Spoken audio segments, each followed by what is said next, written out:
ಎಲ್ಲೋ ನಮಸ್ಕಾರ. ನೀವು ನೋಡ್ತಿದ್ದೀರಾ ನ್ಯೂಸ್ 18 ಡಿಜಿಟಲ್. ನಾನು ಕೃಷ್ಣ ಗೆರಳಿ. ಕೇಂದ್ರ ಸಚಿವರಾಗಿರ್ತಕ್ಕಂಥ HD ಕುಮಾರಸ್ವಾಮಿ ಅವರು ರಾಜ್ಯ ರಾಜಕಾರಣಕ್ಕೆ ಬರುವಂಥ ಮಾತಾಡಿರುವಂಥದ್ದು, ಅದು ಸಂಕ್ರಾಂತಿ ದಿನದಂದೇ ಇದು ಸಾಕಷ್ಟು ರಾಜ್ಯ ರಾಜಕಾರಣದಲ್ಲಿ ಒಂದು ರೀತಿ ಸಂಚಲನಕ್ಕೆ ಕಾರಣವಾಗಿರುವಂಥದ್ದು.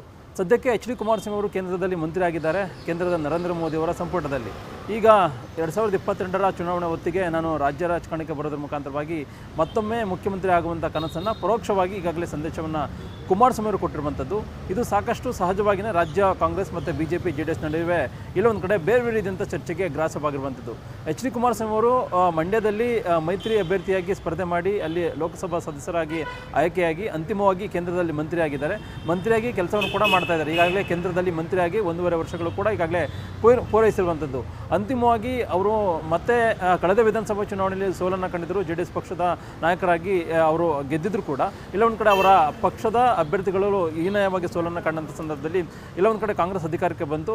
ಅಂತಿಮವಾಗಿ BJP ಮತ್ತು JDS ಮೈತ್ರಿ ಮಾಡ್ಕೊಳ್ಳೋದ್ರ ಮುಖಾಂತರವಾಗಿ ಲೋಕಸಭಾ ಚುನಾವಣೆಯಲ್ಲಿ ಕೂಡ ಅವರು ಮಂಡ್ಯದಿಂದ ಗೆದ್ದು ಅಂತಿಮವಾಗಿ ಈಗಾಗಲೇ ಕೇಂದ್ರದಲ್ಲಿ ಮಂತ್ರಿ ಆಗಿದ್ದಾರೆ.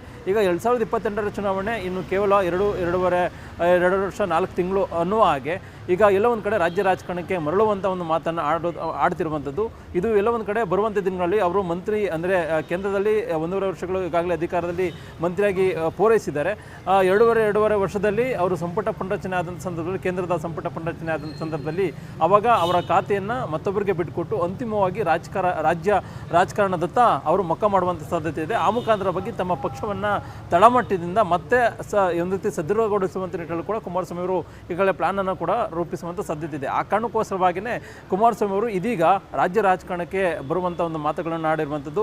ಸಹಜವಾಗಿಯೇ ಕುಮಾರಸ್ವಾಮಿ ಅವರು ಈ ಒಂದು ಹೇಳಿಕೆ ಇಲ್ಲೊಂದು ಕಡೆ ರಾಜ್ಯ ರಾಜಕಾರಣದಲ್ಲಿ ಒಂದು ರೀತಿ ಸಂಚಲನಕ್ಕೆ ಕಾರಣವಾದರೆ, ಮತ್ತೊಂದು ಕಡೆ JDSನಲ್ಲೇ ಒಂದು ರೀತಿ ಕಾರ್ಯಕರ್ತರಲ್ಲಿ ಒಂದು ರೀತಿ ಉತ್ಸಾಹ ಮತ್ತು ಹುಮ್ಮಸ್ಸು ಹೆಚ್ಚಳವನ್ನು ಮಾಡಿರುವಂಥದ್ದು. ಯಾಕಂದರೆ ಈಗಾಗಲೇ ಕುಮಾರಸ್ವಾಮಿ ಅವರು ರಾಜ್ಯ ರಾಜಕಾರಣದಿಂದ ಕೇಂದ್ರಕ್ಕೆ ಹೋದಂಥ ಸಂದರ್ಭದಲ್ಲಿ ಒಂದು ರೀತಿ ಕಾರ್ಯಕರ್ತರು ಕೂಡ ಒಂದು ರೀತಿ ನಿರುತ್ಸಾಹಗೊಂಡಿದ್ದರು. ಮತ್ತು ಇದನ್ನೇ ಒಂದು ರೀತಿ ಬೆಳವಣಿಗೆಗಳನ್ನು ಅಸ್ತ್ರವಾಗಿ ಮಾಡಿಕೊಂಡಂಥ ಕಾಂಗ್ರೆಸ್ ನಾಯಕರು ಕೂಡ ಪದೇ JDS ನಾಯಕರನ್ನ ಲೇವಡಿಯನ್ನು ಮಾಡ್ತಾಯಿದ್ರು. JDS ನಿರ್ನಾಮ ಆಗಿದೆ, ಇನ್ನೆಲ್ಲಿ ಒಂದು ರೀತಿ BJP ಜೊತೆ ಅವರು ವಿಲೀನ ಮಾಡಿಕೊಳ್ಳಿ ಅನ್ನೊಂದು ಹೇಳಿಕೆಯನ್ನು CM DK ಶಿವಕುಮಾರ್ ಆದಿಯಾಗಿ ರಾಜ್ಯ ಕಾಂಗ್ರೆಸ್ ನಾಯಕರು ಎಲ್ಲರೂ ಕೂಡ ಮಾತಾಡ್ತಾ ಇದ್ರು. ಸ್ವತಃ ಮುಖ್ಯಮಂತ್ರಿ ಸಿದ್ದರಾಮಯ್ಯ ಕೂಡ ಕೌಂಟನ್ನು ಕೊಡ್ತಾ ಇದ್ರು. ಈಗ ಎಲ್ಲವನ್ನೂ ಕೂಡ ಈಗ ಸವಾಲಾಗಿ ಸ್ವೀಕಾರ ಮಾಡಿರತಕ್ಕಂಥ ಕೇಂದ್ರ ಸಚಿವರಾಗಿರ್ತಕ್ಕಂಥ HD ಕುಮಾರಸ್ವಾಮಿ ಅವರು ಇದೀಗ ತಳಮಟ್ಟದಿಂದ ಪಕ್ಷವನ್ನು ಸದೃಢಗೊಳಿಸುವಂತೆ ನಿಟ್ಟಿನಲ್ಲಿ ಕೂಡ ಮುಂದಾಗಿರುವಂಥದ್ದು. ಹಾಗಾಗಿನೇ 2022ರ ಚುನಾವಣೆ ಹೊತ್ತಿಗೆ ತಮ್ಮ ಪಕ್ಷವನ್ನು ಸದೃಢ ಮಾಡೋದ್ರ ಮುಖಾಂತರವಾಗಿ BJP ಜೊತೆ ಹೋಗೋದ್ರ ಮುಖಾಂತರವಾಗಿ ಇಬ್ಬರು ಕೂಡ ಒಟ್ಟಾಗಿ ಕರ್ನಾಟಕ ಚುನಾವಣೆಯನ್ನು ಎದುರಿಸೋದ್ರ ಮುಖಾಂತರವಾಗಿ 2028ರ ಚುನಾವಣೆಯಲ್ಲೂ ಕೂಡ ಮೈತ್ರಿಯೊಂದಿಗೆ ಅಧಿಕಾರವನ್ನು ಹಿಡಿಯುವಂಥ ನಿಟ್ಟಿನಲ್ಲಿ ಕೂಡ ಈಗಾಗಲೇ ತಂತ್ರಗಾರಿಕೆಯನ್ನು ಕುಮಾರಸ್ವಾಮಿ ಅವರು ಮಾಡಿದ್ದಾರೆ. ಹಾಗಾಗಿನೇ ಇವತ್ತು ಸಂಕ್ರಾಂತಿ ಹಬ್ಬದ ದಿನದಿಂದನೇ ಎಲ್ಲೊಂದು ಕಡೆ ಒಂದು ರೀತಿ ತಮ್ಮ ಹಿತೈಷಿಗಳು, ಅಭಿಮಾನಿಗಳು ಮತ್ತು ಕಾರ್ಯಕರ್ತರು ಮತ್ತು ಯಾರು ತಮ್ಮ ವಿರೋಧಿಗಾಗಿ ಕೌಂಟರನ್ನು ಕೊಡ್ತಾ ಇದ್ರು ವಿರೋಧಿಗಳಿಗೆ ಒಂದು ರೀತಿ ಸಂದೇಶವನ್ನು ನೇರವಾಗಿ ಕುಮಾರಸ್ವಾಮಿ ಅವರು ಕೊಡೋದ್ರ ಮುಖಾಂತರವಾಗಿ ಬೇರೆ ಬೇರೆಯಿಂದ ಒಂದು ರೀತಿ ಚರ್ಚೆ ಈಗ ಕುಮಾರಸ್ವಾಮಿ ಅವರು ಹುಟ್ಟು ಹಾಕಿರುವಂಥದ್ದು. ಕುಮಾರಸ್ವಾಮಿ ಅವರು ಈಗಾಗಲೇ 2 ಬಾರಿ ಮುಖ್ಯಮಂತ್ರಿಗಳಾಗಿ ಕೆಲಸವನ್ನು ಕೂಡ ಮಾಡಿದ್ದಾರೆ ಕರ್ನಾಟಕದಲ್ಲಿ. ಆದರೆ ಅವಧಿಗಿನ ಅಂದರೆ ಹೆಚ್ಚಿನ ಪ್ರಮಾಣದಲ್ಲಿ ಅವರಿಗೆ ಪೂರ್ಣಾವಧಿ ಅವಧಿ ಸಿಗದೇ ಇರತಕ್ಕಂಥ ಸಂದರ್ಭದಲ್ಲಿ ಸಾಮಾನ್ಯವಾಗಿ ಅವರಿಗೆ ಕೊರಗಿರುವಂಥದ್ದು. ಅಂದರೆ ಸಂಪೂರ್ಣವಾಗಿ ನಾನು ಮುಖ್ಯಮಂತ್ರಿ ಆಗಬೇಕಾಗಿತ್ತು ಮತ್ತು 5 ವರ್ಷಗಳ ಕಾಲ ಇರಬೇಕಾಗಿತ್ತು ಅನ್ನೊಂದು ಕೊರಗು ಕುಮಾರಸ್ವಾಮಿ ಕೂಡ ಕಾಡ್ತಾ ಇದೆ. ಹಾಗಾಗಿ ಕಳೆದ ವಿಧಾನಸಭಾ ಚುನಾವಣೆಯಲ್ಲಿ ಬೇರೆ ಬೇರೆ ರೀತಿಯಿಂದ ತಪ್ಪುಗಳಿಂದಾಗಿ ಈಗ ಪಕ್ಷ ಹೀನಾಗಿ ಸೋಲವನ್ನು ಕೊಂಡಿದೆ. ಈಗ ಕೇಂದ್ರದಲ್ಲಿ ಮಂತ್ರಿ ಆಗಿದ್ದಾರೆ ಮತ್ತು ಕೇಂದ್ರದಲ್ಲಿ ಮಂತ್ರಿ ಆದರೂ ಕೂಡ ಮತ್ತು 2022ರ ಚುನಾವಣೆ ಹೊತ್ತಿಗೆ ಆಗಿರತಕ್ಕಂಥ ತಪ್ಪುಗಳನ್ನು ಸರಿಪಡಿಸಿಕೊಳ್ಳೋದ್ರ ಮುಖಾಂತರವಾಗಿ ಬರ್ತಕ್ಕಂತಹ ವಿಧಾನಸಭಾ ಚುನಾವಣೆಯಲ್ಲಿ ಕೂಡ ಇಲ್ಲೊಂದು ಕಡೆ BJP ಜೊತೆ ಹೋಗೋದ್ರ ಮುಖಾಂತರವಾಗಿ ಎಲ್ಲಿ ತಮ್ಮ ಸಾಮರ್ಥ್ಯ ಇದೆ, ಉದಾಹರಣೆಗೆ ಹಳೆ ಮೈಸೂರು ಭಾಗದಲ್ಲಿ ಅವರ ಪ್ರಾಬಲ್ಯ ಕೂಡ ಹೆಚ್ಚಿರುವಂಥದ್ದು. ಆದರೆ ಕಳೆದ ವಿಧಾನಸಭಾ ಚುನಾವಣೆಯಲ್ಲಿ ಕಾಂಗ್ರೆಸ್ ಅಗ್ರೆಸಿವ್ ಆಗಿ ಮತ್ತು ಮತ್ತೊಂದು ಕಡೆ BJP ಕೂಡ ಸ್ವತಂತ್ರವಾಗಿ ಹೋಗೋದ್ರಿಂದಾಗಿ ಅಲ್ಲಿ ಎಲ್ಲೊಂದು ಕಡೆ JDS ಈಗಾಗಲೇ ಹೀನವೇ ಸೋಲನ್ನು ಕಂಡಿರುವಂಥದ್ದು. ಹೀಗಾಗಿ 2022ರ ಚುನಾವಣೆ ಹೊತ್ತಿಗೆ ಆ ಭಾಗದಲ್ಲಿ ಒಂದು ರೀತಿ ಬೇರೆ ರೀತಿಯ ತಂತ್ರಗಾರಿಕೆಯ ಮುಖಾಂತರವಾಗಿ ಈಗಾಗಲೇ ಸ್ಥಳೀಯ ಸಂಸ್ಥೆಗಳ ಚುನಾವಣೆ ಕೂಡ ಬರ್ತಾ ಇದೆ. ಸ್ಥಳೀಯ ಸಂಸ್ಥೆಗಳ ಚುನಾವಣೆಯಲ್ಲೂ ಕೂಡ ಸ್ವತಂತ್ರವಾಗಿ ಅಲ್ಲಿ ಸ್ಪರ್ಧೆಯನ್ನು ಕಾರ್ಯಕರ್ತರಿಗೆ ಅವಕಾಶನ ಮಾಡಿಕೊಟ್ಟು ಅಲ್ಲಿ ಕ್ಷೇತ್ರವನ್ನು ಮತ್ತೆ ಸದೃಢಗೊಳಿಸೋದ್ರ ಮುಖಾಂತರವಾಗಿ 2028ರ ಚುನಾವಣೆ ಅಷ್ಟರಲ್ಲಿ ಎಲ್ಲೊಂದು ಕಡೆ ಹಳೆಯ ಮೈಸೂರು ಭಾಗದಲ್ಲಿ ಹೆಚ್ಚಿನ ಪ್ರಮಾಣವನ್ನು ಗೆಲ್ಲುವಂಥ ನಿಟ್ಟಿನಲ್ಲಿ ಒಂದು ರೀತಿ ಆ ರೀತಿಯಿಂದ ವಾತಾವರಣ ಕ್ರಿಯೇಟ್ ಮಾಡುವಂಥದ್ದು ಮತ್ತು ಇಡೀ ರಾಜ್ಯದಿಂದ ಪ್ರವಾಸವನ್ನು ಮಾಡೋದ್ರ ಮುಖಾಂತರವಾಗಿ ಒಂದು ರೀತಿ ಕಾರ್ಯಕರ್ತರಿಗೆ ಒಂದು ರೀತಿ ಮತ್ತು ಜನರಲ್ಲೂ ಕೂಡ ಒಂದು ವಿಶ್ವಾಸ ಮೂಡಿಸುವಂಥದ್ದು ಮತ್ತು ಕಾಂಗ್ರೆಸ್ ಸರ್ಕಾರದ ವೈಫಲ್ಯಗಳನ್ನು ಜನರಿಗೆ ತಲುಪಿಸುವಂಥದ್ದು. ಅದ್ರ ಜೊತೆಗೆ ಈ ಹಿಂದೆ ಅವರ ಅಧಿಕಾರದ ಅವಧಿಯಲ್ಲಿ ಏನೆಲ್ಲ ಕೆಲಸವನ್ನು ಮಾಡಿದ್ರು ಅಂದರೆ ಸಾಲ ಮನ್ನಾ ಆಗಿರ್ಬೋದು ಮತ್ತು ಬೇರೆ ಬೇರೆ ರೈತರಿಗೆ ಕೊಟ್ಟಂಥ ಕೊಡುಗೆ ಆಗಿರ್ಬೋದು ಮತ್ತು ರಾಜ್ಯದ ಜನರಿಗೆ ಅಭಿವೃದ್ಧಿ ಮಾಡುವಂಥ ನಿಟ್ಟಿನಲ್ಲಿ ಕುಮಾರಸ್ವಾಮಿ ನಿರ್ಧಾರವನ್ನು ತೆಗೆದುಕೊಂಡಿದ್ದರು. ಅವೆಲ್ಲ ವಿಚಾರಗಳನ್ನು ಕೂಡ ತಿಳಿಸೋದ್ರ ಮುಖಾಂತರವಾಗಿ ಬರ್ತಕ್ಕಂಥ ದಿನಗಳಲ್ಲಿ ತಮ್ಮದೇ ಪಕ್ಷದಿಂದ ಹೆಚ್ಚಿನ ಶಾಸಕರನ್ನು ಗೆಲ್ಲಿಸಿಕೊಳ್ಳುವಂಥ ನಿಟ್ಟಿನಲ್ಲಿ ಕೂಡ ಕುಮಾರಸ್ವಾಮಿ ಅವರು ಯೋಜನೆಯನ್ನು ಕಾರ್ಯಸೂಚಿಯನ್ನು ರೂಪಿಸಿರುವಂಥದ್ದು. ಇಷ್ಟು ದಿನಗಳ ಕಾಲ ಅವರು ಕೇಂದ್ರದಲ್ಲಿ ಮಂತ್ರಿ ಆಗಿದ್ರು ಕೂಡ ಅವರೊಂದು ಅನಾರೋಗ್ಯದ ಕಾರಣಕ್ಕೋಸ್ಕರವಾಗಿ ಎಲ್ಲೂ ಕೂಡ ಅವರು ಪ್ರವಾಸಕ್ಕೆ ಹೋಗ್ತಾ ಇರಲಿಲ್ಲ. ಈಗ ಅವರು ಸಂಪೂರ್ಣವಾಗಿ ಹುಷಾರಾಗಿದ್ದಾರೆ ಕುಮಾರಸ್ವಾಮಿ ಅವರು.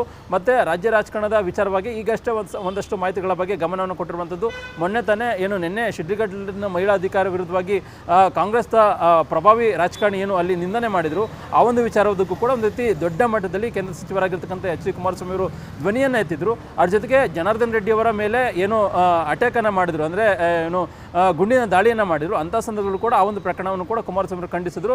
ಮತ್ತು ಕಾಂಗ್ರೆಸ್ ಸರ್ಕಾರದ ವೈಫಲ್ಯಗಳು ಏನೇ ಇದ್ರೂ ಕೂಡ ಅದನ್ನು ದೆಹಲಿಯಲ್ಲಿ ಇದ್ದರೂ ಕೂಡ ಅದನ್ನು ಖಂಡಿಸುವಂಥದ್ದು ಮತ್ತು ವೈಫಲ್ಯಗಳನ್ನು ಒಂದು ರೀತಿ ಅದನ್ನು ಎತ್ತಿ ತೋರಿಸುವಂಥದ್ದು ಈ ಒಂದು ಕೆಲಸವನ್ನು ಕೂಡ ಕುಮಾರಸ್ವಾಮಿ ಅವರು ಮಾಡ್ತಾ ಇದ್ದಾರೆ. ಹೀಗಾಗಿ ಬರುವಂಥ ದಿನಗಳಲ್ಲಿ ಸ್ವಲ್ಪ ದಿನಗಳ ಕಾಲ ಕೇಂದ್ರದಲ್ಲಿ ಮಂತ್ರಿ ಆಗಿದ್ದು ಅಂತಿಮವಾಗಿ ಅಲ್ಲಿ ರೀಶಫಲ್ ಆದಂಥ ಸಂದರ್ಭದಲ್ಲಿ ಆ ಒಂದು ಮಂತ್ರಿ ಸ್ಥಾನವನ್ನು ಬಿಟ್ಟುಕೊಟ್ಟು ಬೇರೆಯವರಿಗೆ ಮತ್ತೊಮ್ಮೆ ರಾಜ್ಯ ರಾಜಕಾರಣಕ್ಕೆ ಬಂದು ಇಲ್ಲಿ ದೊಡ್ಡ ಮಟ್ಟದ ಪ್ರವಾಸವನ್ನು ಮಾಡೋದ್ರ ಮುಖಾಂತರವಾಗಿ ಪಕ್ಷಕ್ಕೆ ಒಂದು ರೀತಿ ಬಲ ಕೊಡುವಂಥದ್ದು ಮತ್ತು ಕಾರ್ಯಕರ್ತರಲ್ಲೂ ಕೂಡ ಒಂದು ರೀತಿ ಉತ್ಸಾಹ ಹುಮ್ಮಸ್ಸು ಬರುವಂಥ ರೀತಿಯಲ್ಲಿ ಕೆಲಸವನ್ನು ಮಾಡುವಂಥದ್ದು ಮತ್ತು ಯಾರೆಲ್ಲ ನಾಯಕರುಗಳು ಬಿಟ್ಟು ಹೋಗಿದ್ದಾರೆ JDS ಪಕ್ಷವನ್ನು ಮತ್ತೊಮ್ಮೆ ಅವ್ರನ್ನ ಕರೆತರುವಂಥದ್ದು, ಆ ಮುಖಾಂತರವಾಗಿ ಎಲ್ಲೋ ಒಂದು ಬೇರೆ ಬೇರೆ ಪಕ್ಷಗಳಿಗೆ ಹೋಗಿರತಕ್ಕಂಥ JDS ನಾಯಕರನ್ನು ಕೂಡ ಕರೆತರುವುದರ ಮುಖಾಂತರವಾಗಿ ಮತ್ತೊಮ್ಮೆ JDS ಪಕ್ಷವನ್ನು ಒಂದು ರೀತಿ ಸದೃಢಗೊಳಿಸೋದ್ರ ಮುಖಾಂತರವಾಗಿ ಹೆಚ್ಚಿನ ಪ್ರಮಾಣದಲ್ಲಿ 2022ರ ಚುನಾವಣೆಯಲ್ಲಿ ಗೆದ್ದು ಅಂತಿಮವಾಗಿ BJP ಜೊತೆ ಒಂದು ರೀತಿ ಅಧಿಕಾರವನ್ನು ಹಿಡಿಯೋದ್ರ ಮುಖಾಂತರವಾಗಿ ಒಂದು ವೇಳೆ ಏನಾದರೂ BJP ಹೈಕಮಾಂಡ್ ನಾಯಕರು ಒಪ್ಪಿದರೆ ಅಲ್ಲಿ ಎಲ್ಲೋ ಒಂದು ಕಡೆ ಕರ್ನಾಟಕ ರಾಜ್ಯದ ಮುಖ್ಯಮಂತ್ರಿಯಾಗಿ ಅಧಿಕಾರವನ್ನು ತೆಗೆದುಕೊಳ್ಳುವಂಥ ನಿಟ್ಟಿನಲ್ಲಿ ಕೂಡ ಕುಮಾರಸ್ವಾಮಿ ಅವರು ಮುಂದಾಗಿರುವಂಥದ್ದು. ಹಾಗಾಗಿನೇ ಇವತ್ತು ಎಲ್ಲೋ ಒಂದು ಕಡೆ ನಾನು ರಾಜ್ಯ ರಾಜಕಾರಣಕ್ಕೆ ಮತ್ತೆ ಬರ್ತೇನೆ, ಯಾವುದೇ ಕಾರಣಕ್ಕೂ ಕೂಡ ರಾಜ್ಯ ರಾಜಕಾರಣದಿಂದ ದೂರ ಆಗೋದಿಲ್ಲ,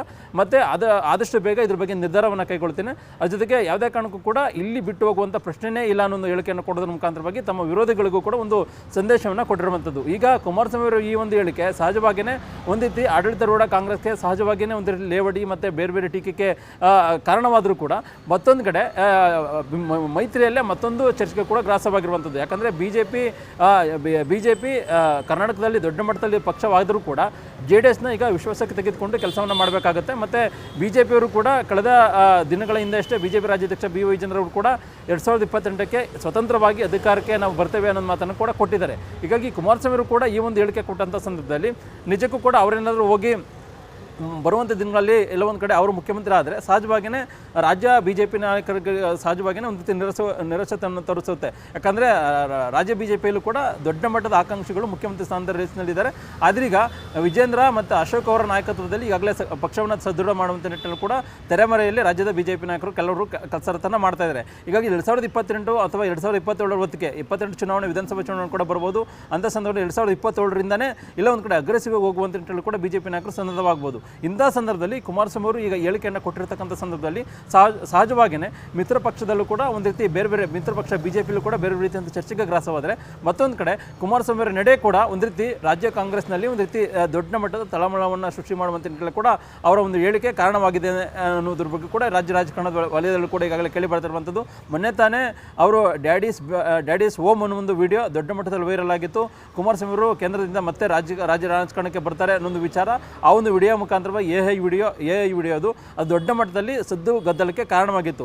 ಆ ವಿಡಿಯೋ ಆದ ಬಳಿಕವಾಗಿ ಇಲ್ಲೊಂದು ಕಡೆ ಕುಮಾರಸ್ವಾಮಿ ಅವರು ಮತ್ತೊಮ್ಮೆ ರಾಜ್ಯ ರಾಜಕಾರಣಕ್ಕೆ ಬರ್ಬೋದು ಅನ್ನೊಂದು ಚರ್ಚೆಗಳು ಹುಟ್ಟಾಕುವಂಥ ಸಂದರ್ಭದಲ್ಲೇ ಕುಮಾರಸ್ವಾಮಿ ಅವರು ಈಗ ಸಂಕ್ರಾಂತಿ ಹಬ್ಬದ ದಿನದಿಂದನೇ ಈ ಒಂದು ಹೇಳಿಕೆಯನ್ನು ಕೊಟ್ಟಿರುವಂಥದ್ದು. ಹೀಗಾಗಿ ಈ ಒಂದು ಹೇಳಿಕೆಯನ್ನು ಆಧರಿಸಿ ಬರುವಂಥ ದಿನಗಳಲ್ಲಿ ಮತ್ತಷ್ಟು ಬೇರೆ ಬೇರೆ ರೀತಿಯಿಂದ ಒಂದು ಚರ್ಚೆಗಳು ಕೂಡ ನಡೆಯುವಂಥ ಸಾಧ್ಯತೆ ಇದೆ. ಅದೇನೇ ಇದ್ರೂ ಕೂಡ ಸಂಕ್ರಾಂತಿ ಹಬ್ಬದ ದಿನದಿಂದೇ ಕುಮಾರಸ್ವಾಮಿ ಅವರು ರಾಜ್ಯ ರಾಜಕಾರಣಕ್ಕೆ ಬರ್ತೀನಿ ಅನ್ನುವಂಥ ಹೇಳಿಕೆ ಬರುವಂತಹ ದಿನಗಳಲ್ಲಿ ಅವರು ಕರ್ನಾಟಕದ ಮುಖ್ಯಮಂತ್ರಿ ಆಗುವಂಥ ಒಂದು ಆಸೆಯನ್ನು ಇಟ್ಕೊಂಡಿದ್ದಾರೆ. ಅದಕ್ಕೆ ಪುಷ್ಟಿ ಕೊಡುವಂತೆ ಈಗ ಈ ಒಂದು ಹೇಳಿಕೆಯನ್ನು ಕೊಟ್ಟಿದ್ದಾರೆ ಅನ್ನುವಂಥದ್ದು ಈಗ ರಾಜ್ಯ ರಾಜಕಾರಣದಲ್ಲಿ ಕೇಳಿ ಬರ್ತಾ ಇರುವಂಥದ್ದು. ಈ ವಿಡಿಯೋ ಇಷ್ಟ ಆದರೆ ಲೈಕ್ ಮಾಡಿ, ಶೇರ್ ಮಾಡಿ, ಹಾಗೆ ಸಬ್ಸ್ಕ್ರೈಬ್ ಮಾಡೋದನ್ನ ಮರಿಬೇಡಿ. ನಿರ್ಭೀತ, ನಿಷ್ಪಕ್ಷಪಾತ, ವಿಶ್ವಾಸಾರ್ಹ ಸುದ್ದಿಗಳಿಗೆ ಮತ್ತೊಂದು ಹೆಸರಾಗಿರುವಂತ News18 ಕನ್ನಡ ಈಗ ಆಪ್ನಲ್ಲೂ ಲಭ್ಯವಿದೆ. ದಯವಿಟ್ಟು ಇಲ್ಲಿರುವಂತ QR ಕೋಡ್ ಸ್ಕ್ಯಾನ್ ಮಾಡಿಕೊಂಡು ಆಪ್ ಡೌನ್ಲೋಡ್ ಮಾಡೋದಕ್ಕೆ ಮರಿಬೇಡಿ. ನಿಮ್ಮ ಬೆಂಬಲ ಹೀಗೆ ಸದಾ ನಮ್ಮೊಂದಿಗಿರಲಿ. ಧನ್ಯವಾದ.